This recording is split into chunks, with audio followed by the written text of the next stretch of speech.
Welcome to another episode of Let's Talk Pokemon, the podcast where we talk anything and everything Pokemon. And this is going to be a short and sweet episode just because I am in the process of flying out of the country for a relative's wedding, and there is really not a whole lot of Pokemon stuff going on besides obviously the notable Bidoof Day, which we'll get into in just a bit. And then there is a big announcement that came out of Niantic today that is causing quite a stir in the Pokemon Go community. But I wanted to save that for next week because I kind of want to give myself some time to think about my thoughts on it, as well as kind of see what the widespread reaction is and if Niantic is going to respond to it. So if anything, just kind of hold off on my thoughts there. Like I'll share them, everything from when I saw it up until, next week's episode when I get to recording it. Just so that way I can kind of at least get the whole picture and not just kind of go reactive with it. But regardless, let's go into some of the minor stuff before we get into the meat and potatoes of the episode, I guess you could say. The first thing I wanted to touch on was that there are the new raid changes that we talked about last week, right? About how they changed the visuals and that they're going to have achievements. So I've done a few raids since then, since the update has happened. And it is, I think, one of the greatest updates that they have put for Pokemon Go. Like, it's such a minor thing overall to the whole grand scheme of what Pokemon Go is, but it just makes it more fun and engaging to do a raid. At least for me, I feel like just the visual of it, like the intro to the Pokemon is more comic book like, and then it has like a cool like when you start the battle, it says "Go," but it has like in this really cool font. Almost seems computer animated in a way, but it makes it more presentable. The achievements at the end are fun to seeing what everyone has done, who gets what achievement, and then it just reverts back to the summary and all that. But I just think it is such a really eye-pleasing update for raids, and I think it's definitely going to make at least raid day for Pokemon Go Fest to be a little bit more engaging, or a little bit more eye catching to do, as opposed to just seeing the same old. So I'm really happy that they did that update, and it's definitely worth it in my opinion.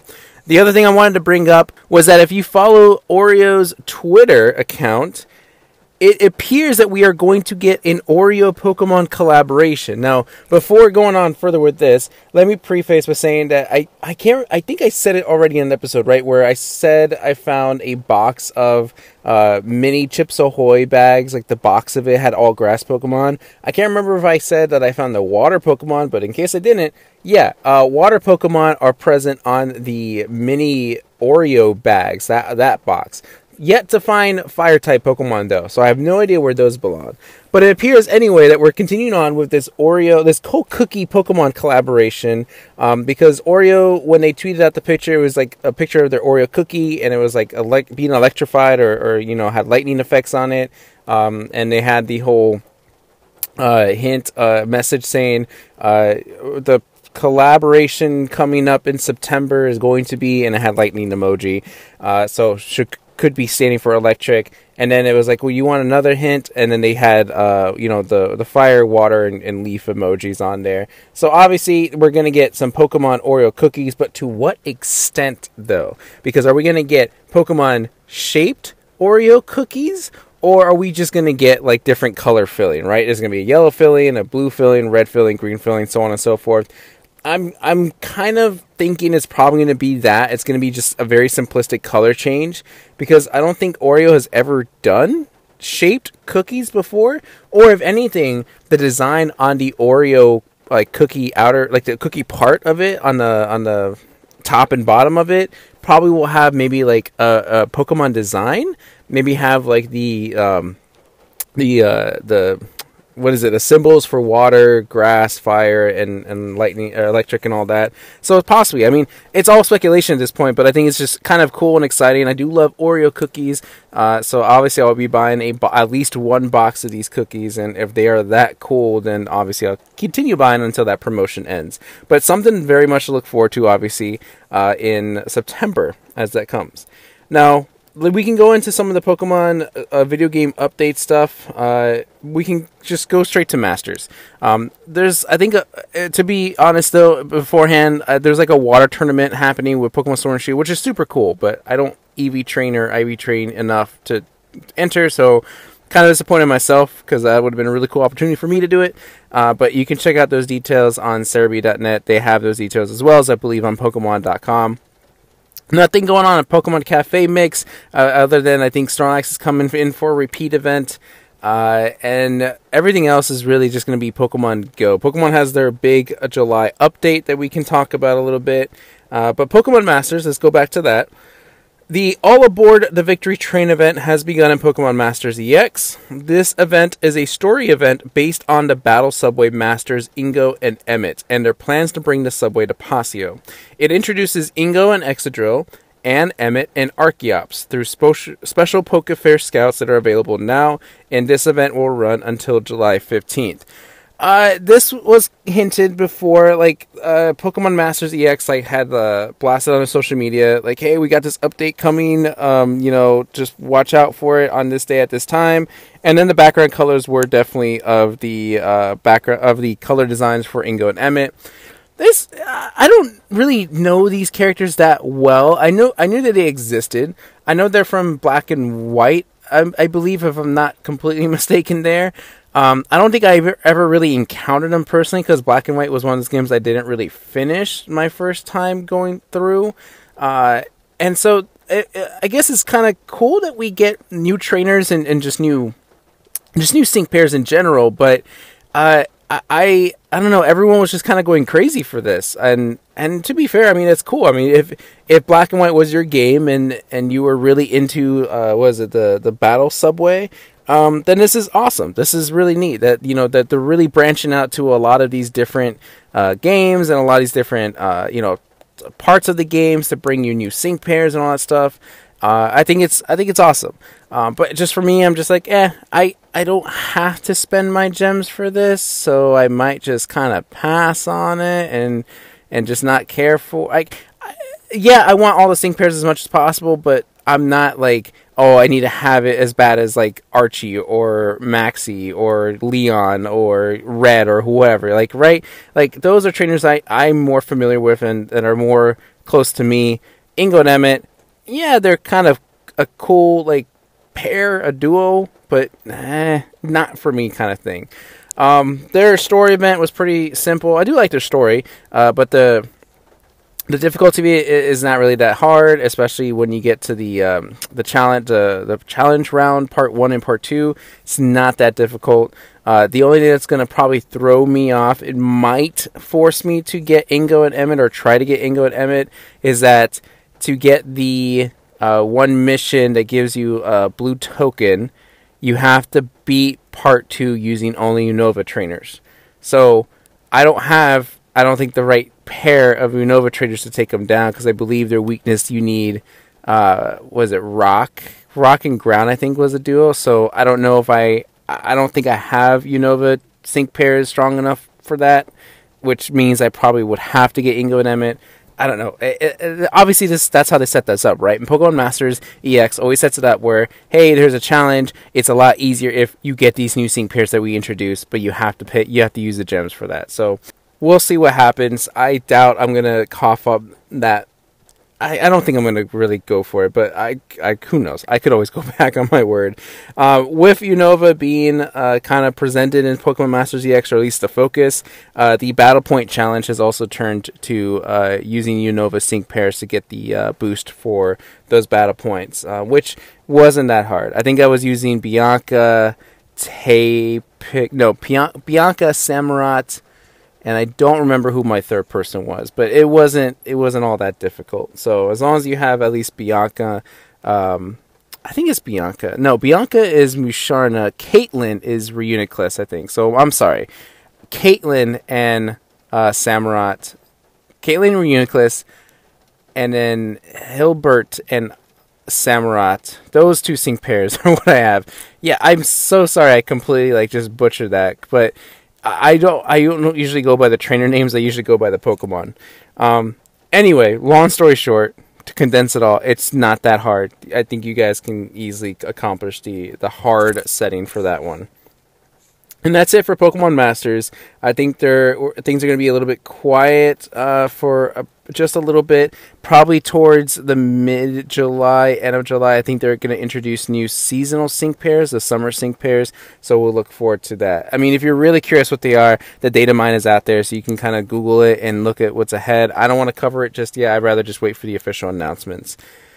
Now let's talk about Pokemon Go. Before we talk about all July updates, let's first announce that the Professor's Research is now available in Pokemon Go. Now this was the thing where you had to order a Pokemon Go specific item on the Pokemon Center website. You get the Professor Willow's card. That card comes with a code. You put that code into your game, and then you have access to that special research, which focuses on Meltan towards the end of it.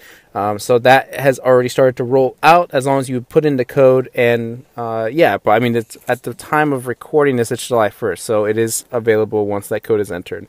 So go ahead and check that out. But let's go ahead and talk about all of the July updates for Pokemon Go.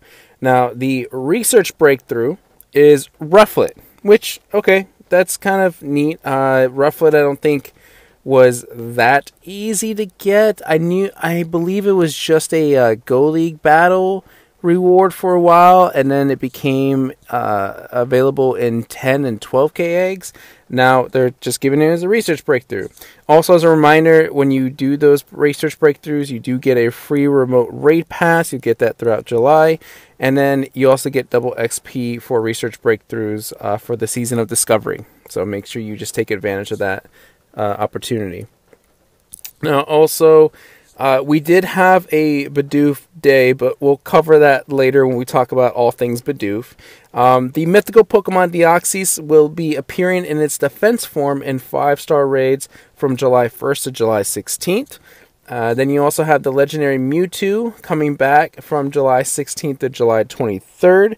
And if you're lucky, you may encounter a shiny Mewtwo. Different Pokemon will also be appearing in 5-star raids on the second day of Pokemon Go Fest, so keep a lookout. Only Mewtwo will appear as a Go Battle League encounter for trainers ranked 20 and up on the second day of Pokemon Go Fest 2021. Let's see here. If we go for Mega Evolved Pokemon, Mega Houndoom will appear in Mega Raids from July 1st to July 16th. Mega Gengar will be from July 16th to July 23rd.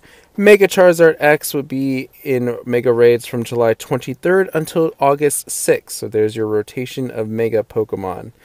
And then every Wednesday in July, a Raid Hour event will occur from 6 to 7. On July 7th will be Defense Form Deoxys, as well as on July 14th will again be Defense Form Deoxys.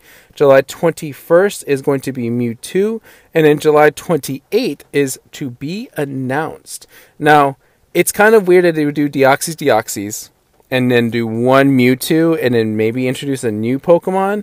That's a little odd. I'm kind of led to assume or speculate, again this is all speculation, that maybe they'll give another chance to get armored Mewtwo, possibly. That may be a stretch though, so don't get your hopes up on that one. But it is kind of interesting to see what we'll get here at the end of July. Is there a summer Pokemon that would be raid worthy up with there with Deoxys and Mewtwo? I don't think so. Yeah, Armor Mewtwo is the only thing that comes to mind that they would kind of hold off on announcing, but we'll see when that day comes closer. Now, for Spotlight Hours, this happens every Tuesday from 6 to 7. So on July 6th, we'll get Bulbasaur, and you'll get twice the XP for catching Pokemon. July 13th, Charmander, and you'll get twice the candy for catching Pokemon. July 20th, Squirtle, and you'll earn twice the candy for transferring Pokemon. And then July 27th, Natu, and you'll earn twice the XP for evolving Pokemon. Can we just briefly ask why? Not that the starters are there, but why Natu and not Pikachu? It just seems weird that you would have the Kanto starters, but not have Pikachu involved, and you throw in this random little bird Natu. No, nothing really against Natu. Natu's a great Pokemon, but it's just very out of place. And Niantic hasn't said anything that it's a mistake, so it is going to be Natu. Yay, your favorite Kanto starter Pokemon, Bulbasaur, Charmander, Squirtle, and Natu. Alright, July Community Day, we already said was going to be Tapig, and again, that's going to be on July 3rd, from 11 to 5, which is going to be interesting for me, because I'll be out of the country, so I don't know exactly if I'm going to be able to, plus, that's the day I arrive in that country, so, yeah, hopefully I'll be able to play some of that event. Let's see here. We got Pokemon Go's anniversary from Tuesday, July 6th to Thursday, July 15th. Pokemon Go will be celebrating its 5-year anniversary, and so they haven't released all the details for that, although it is just right around the corner, so I would assume we could expect details any moment now, any day now. Go Battle Night will be on Sunday, July 11th. This is the second Go Battle Night of the season. Complete up to 100 battles and receive 3 times the Stardust for winning battles, completing sets of battles, and ranking up in the Go Battle League. Please note that the Stardust bonus during Go Battle League will not combine with the 2-time Stardust bonus for Go Battle League that will be active from Monday, June 28th through Monday, July 12th. Pokemon Go Fest 2021, we already know that's happening on July 17th and 18th, and we've already covered all the details for that. And that covers everything for Pokemon Go in July. For me, the most exciting things is probably the Shiny Mewtwo chance and possibly what is going to be that other raid happening on July 28th. And that we get a Squirtle Spotlight Hour, because I'm all for that. Although, I do have to kind of do the Bulbasaur one, because I think I only have one shiny Bulbasaur. Charmander, I know I have a shiny Charmander and a shiny, because of the community day, right? Shiny Charmander, shiny Charmeleon, shiny Charizard, that's covered. Squirtle, got that covered, I did that community day. But I don't think I ever did Bulbasaur's community day, so I definitely need to make sure I take advantage of that Spotlight Hour and try and hope that I get any shinies on that day. Alright, now, as I already mentioned, there is something that Niantic announced about Pokemon Go celebrations or events. I'm going to wait till next week to talk about that. I want to get the whole picture before I say anything about it. So before we move on to Badoofday, let's talk about Pokemon Center. There were more drops happened after the relaxing plushies that they came out last week. If you go on PokemonCenter.com and go into new releases, I'm going to start all the way at the bottom of this first page here, at least on my mobile phone. I'm going to start at the bottom. It does show the Magikarp Hat. So we got the Magikarp Hat and a Mimikyu Hat, which are very similar. They're the exact same designs as you see them in Pokemon Go. However, at the time of recording this, the Magikarp Hat has been sold out, which is not surprising. I think people really do love the silliness that the hat brings, and so obviously that would be the one to go faster than the Mimikyu. Although I am a little surprised that the Mimikyu is yet to be sold out. Like, I would say Magikarp would sell out first, and then eventually the Mimikyu would be sold out as well. But if you want the Mimikyu one, at least, it's still there. Then Pokemon dropped a couple of flip books. One's on Galar and Alola region, and the other one's on the Kalos and Unova region. Now, I believe how these flip books work is that on one side, you go through the pages, there's a story, and then you just literally flip the book over, and then you go through the pages again, but it's a different story. So obviously, in this case, it would be of the two regions. One side going through would be Galar, and then the other side going through would be the Alola region. After that, there are all of these evolution plushies. This is an interesting take. So each plush is $20. They're 11.5 inches, although actually some are actually slightly smaller than others. So Glaceon's 11.25 inch, Umbreon's 13, Jolteon's 12 inch, Eevee's 11.75, Espeon 10.75, Leafeon and Flareon are both 11.5 inches, Sylveon is 11.25, and Vaporeon is 10.5. Okay, well, at the time of recording this, the only ones available for purchase are Vaporeon, Eevee, and Jolteon. Every other evolution is sold out.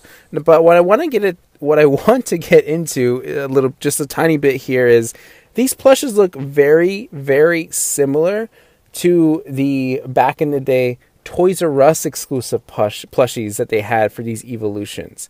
They seem to be probably the same size. They seem to be the same design.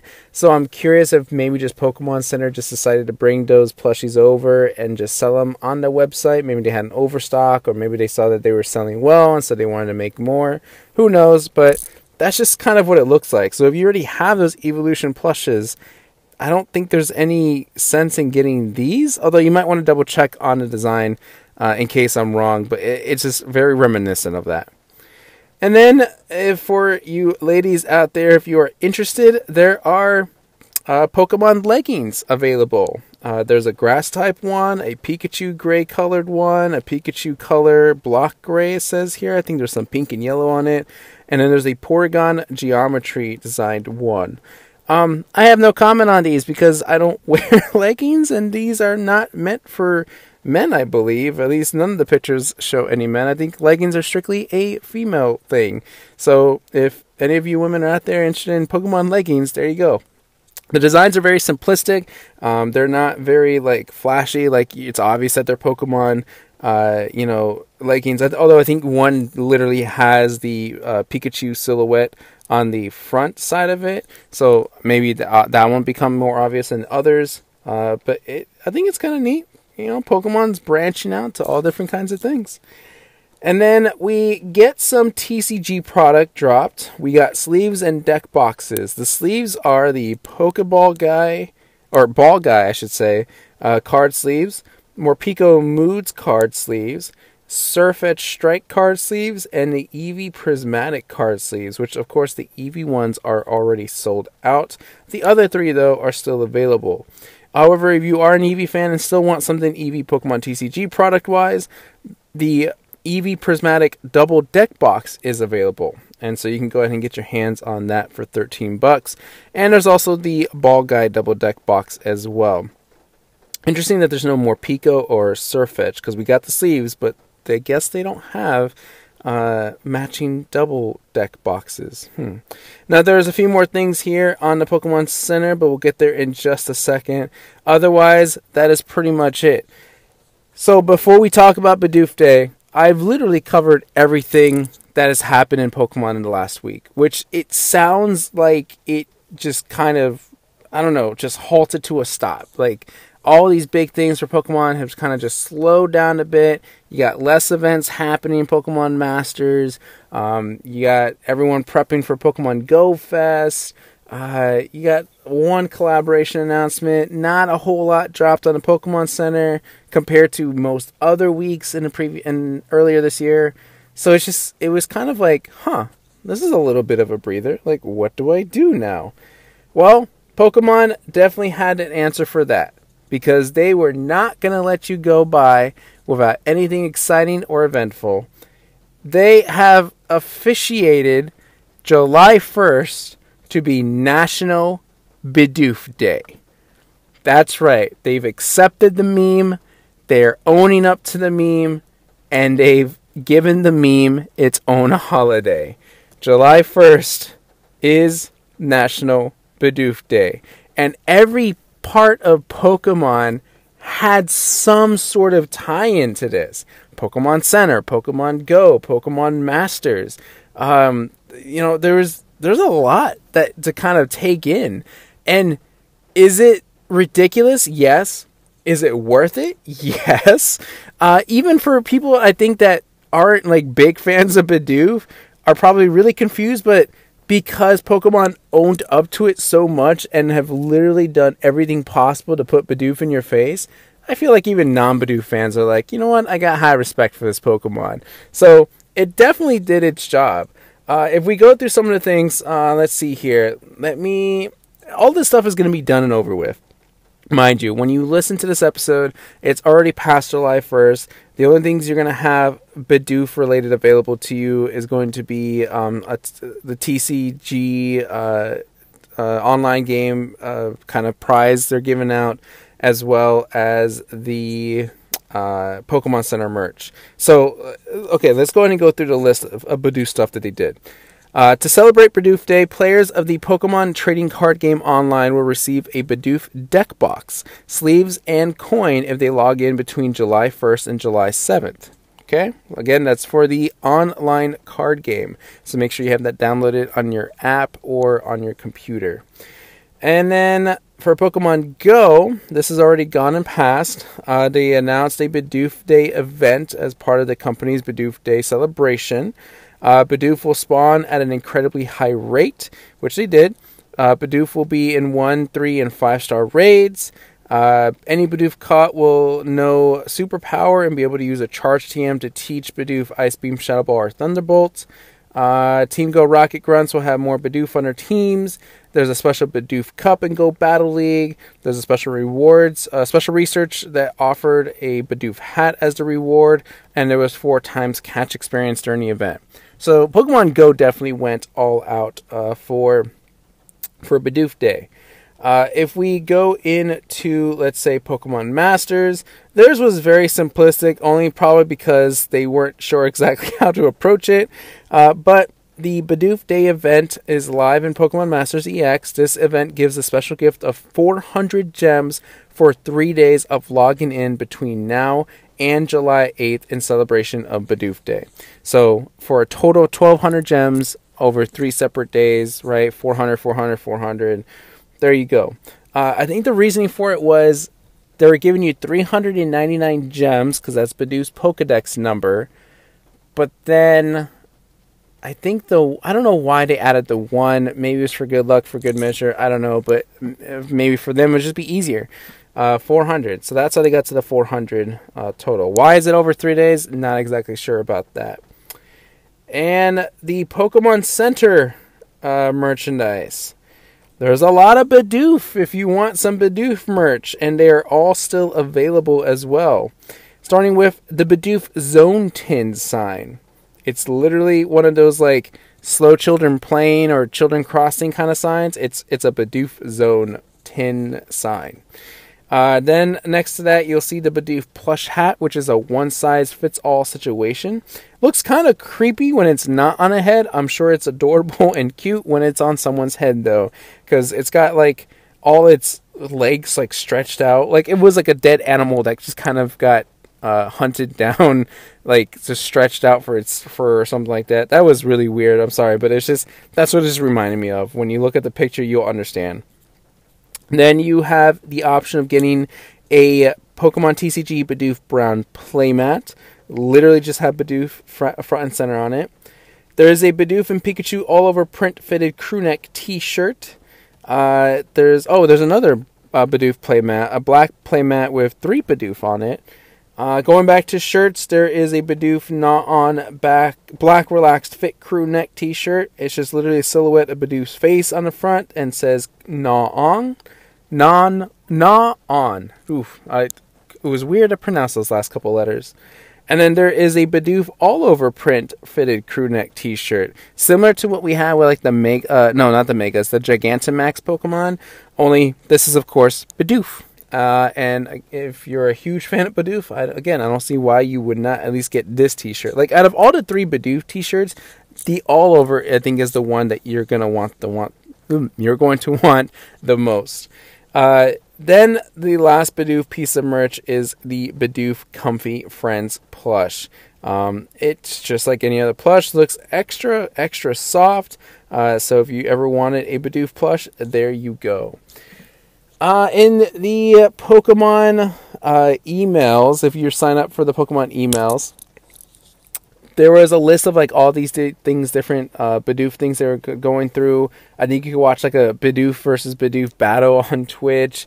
There was what was interesting is there was like a in the email it asked you if you were interested in getting a special delivery Charizard Bidoof Day exclusive or limited edition, whatever. It's basically special delivery Charizard, but instead of carrying Pikachu, it's carrying Bidoof.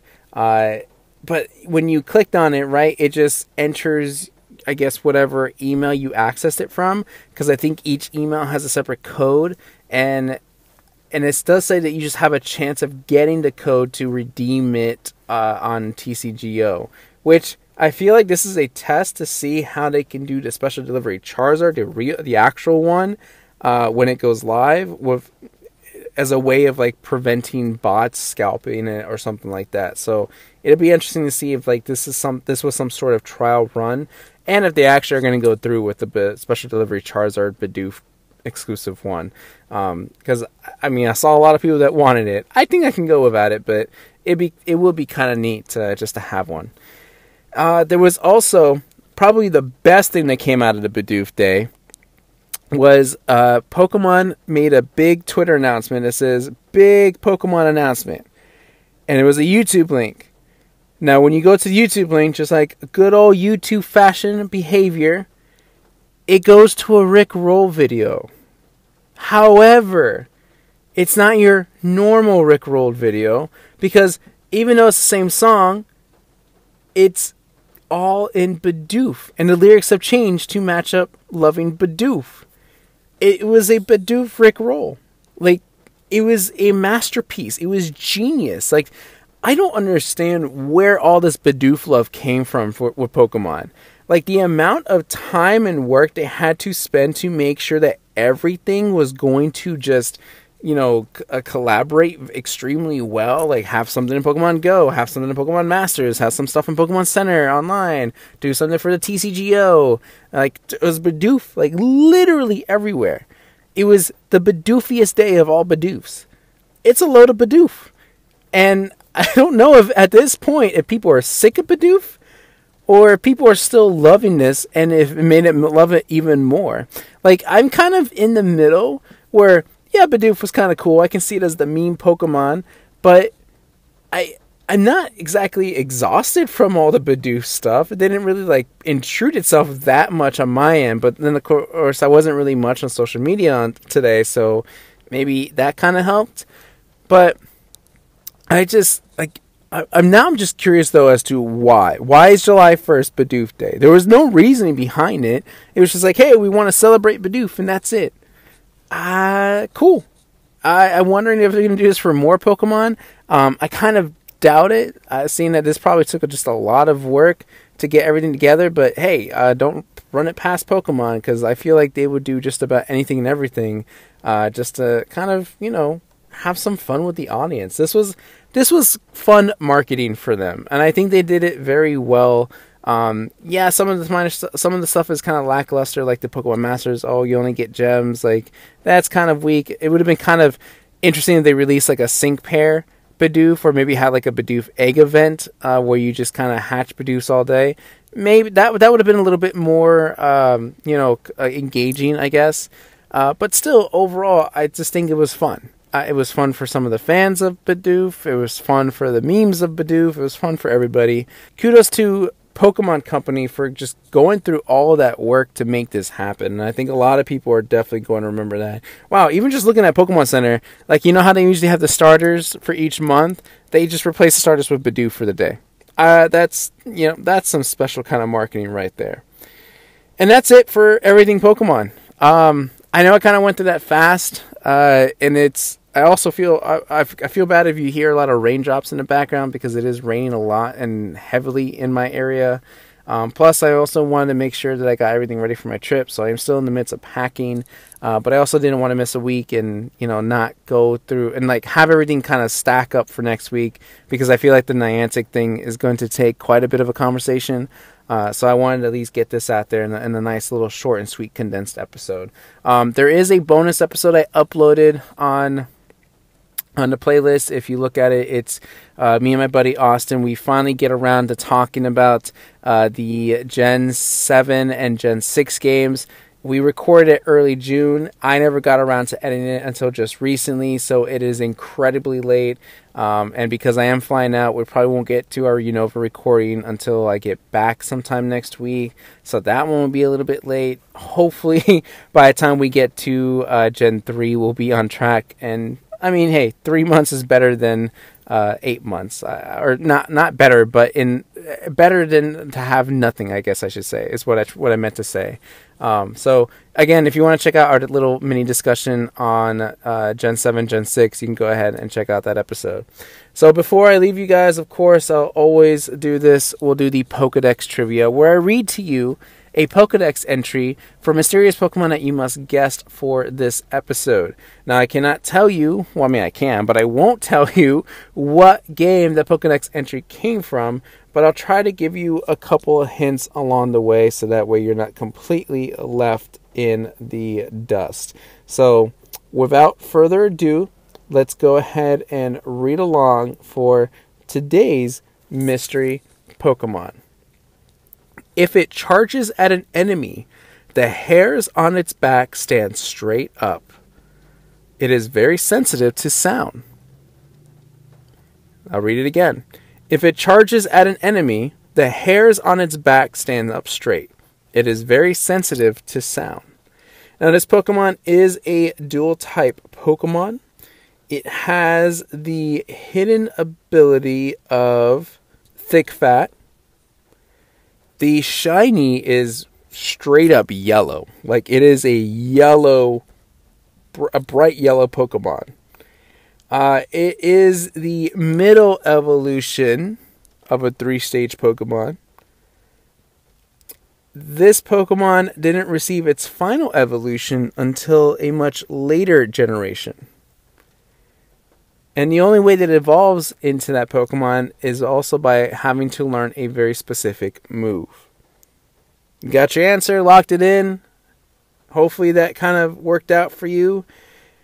The Pokemon of the episode is not Bidoof, although I should have made it Bidoof just to kind of go with the Bidoof memes. It is number 221, Piloswine. The ice and ground type Pokemon, also known as the swine Pokemon. The shiny is very, I did not realize that was a shiny. I don't even think that's the shiny. I don't recall that being the shiny in Pokemon Go. It's very bright yellow, kind of sticks out like a sore thumb. I like Swine up in Piloswine. I'm a huge fan of Mamoswine, though, so I can't wait to at least get to that one. But going back to the moves and stuff, Piloswine does evolve into Mamoswine as long as it evolves knowing the move Ancient Power. And that wasn't introduced until, let's see, was that Gen 4? I think that was Gen 4 or 5. I can't quite remember. But it is a pretty cool designed Pokemon. Now, there's not a whole lot of trivia for Piloswine.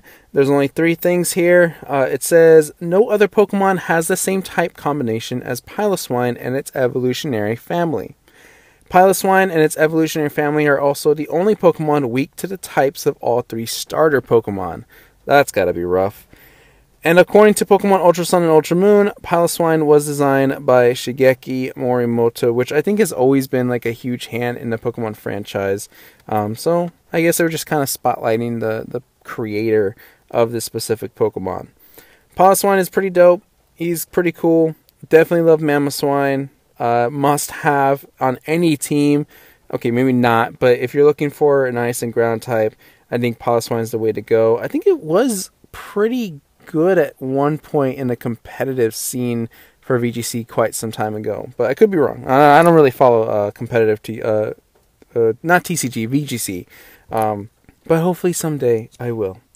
Alright, that's the end of this episode. Like I already said for the 1,000th time, short and sweet, straight to the point. I gotta go. I got things to do. But if you need to follow me, if you want to follow me, if you want to reach out to me, you can follow me on Twitter and Instagram at SpartanStrike07. These podcast episodes also go up on the YouTube channel, SpartanStrike07. If you want to write me an email, have any questions, feedback, anything you want to talk about, go ahead and write to me at SpartanStrike07@gmail.com. All that info will be in the show notes, of course. And have a lovely week. And I'll continue to talk to you about anything and everything Pokemon.